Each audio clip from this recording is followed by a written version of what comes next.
William Morrow and HarperAudio present Hardly a Gentleman, a novel by Eloisa James, performed by Mary Jane Wells. This book is dedicated to all the friends and readers who applauded my idea of a naked laird fly fishing in the stream, with a special shout out to those who shared inspiring photos.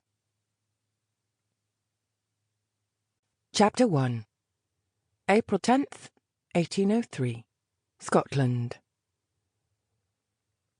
Caelan Aeneas MacRae, laird of CaerLaven, was up to his thighs in freezing water, his bollocks flinching with every splash.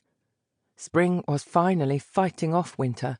The heather was turning purple, and he had a hatful of wild garlic sprouts waiting for the 2 trout he'd already caught.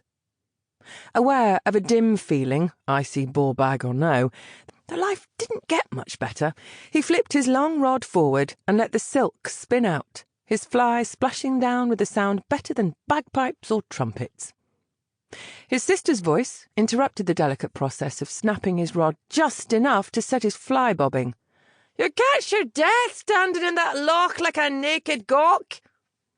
Caelan bit back a curse, turning his head to find Fiona on the bank in a muddy dress, hair blown out around her face like red clover. She must have walked across the 2 fields, separating his estate from that of his brother-in-law, Rory McIntyre. "Turn around if you didn't want to see me in the altogether," he said by way of greeting, beginning to reel in his line. Fiona wouldn't pay him a visit unless she wanted something, and she wouldn't leave until they'd argued it out. He was stubborn, but his sister was twice as obstinate. She threw a dramatic hand over her eyes. "What would Mother say?" Mother would have ranted. The poor woman had waged a relentless, failing campaign to civilise her family. "She'd be calling on the world, the flesh and the devil," Fiona said, answering herself. "All of them in one package, when the laird himself is naked in the out-of-doors, teasing local lasses with his muscled thighs and burly chest, with nary a fig leaf covering the family jewels." "There's naught but my crofters between here and the village," Caelan said, tossing his rod onto the bank.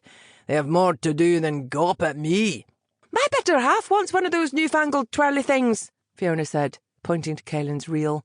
"I suppose I might get him one for his birthday. Except I wouldn't want the maids admiring Rory's naked arse in a stream." "As I said, there's no one to see. I have only Mrs. Baldy, and she—" "I regret to tell you that I had a dispute with that woman over rotten mutton, and she's left in a huff." "Bloody hell." He plucked his kilt from a bush, buckled it on, and turned to pull his creel out of the stream. "She's the first housekeeper who's stayed more than a few weeks." "I threw the mutton over the wall," Fiona said, "thereby saving you from a nasty death by dysentery.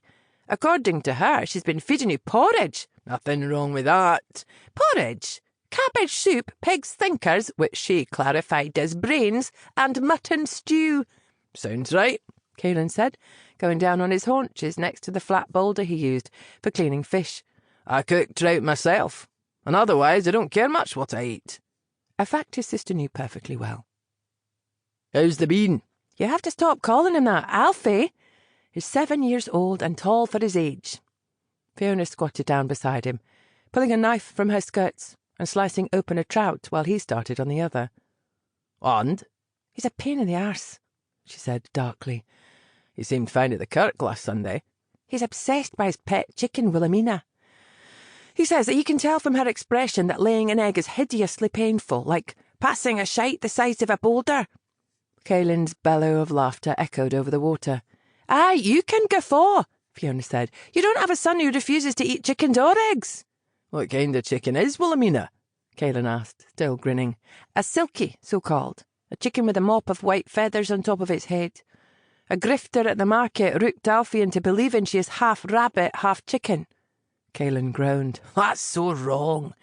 Rory offered to turn her into rabbit chicken stew, which resulted in tears and screaming accusations of cruelty, capped by Alfie being sent to bed with bread and milk for supper. "Happened to you many a time without stunting your growth."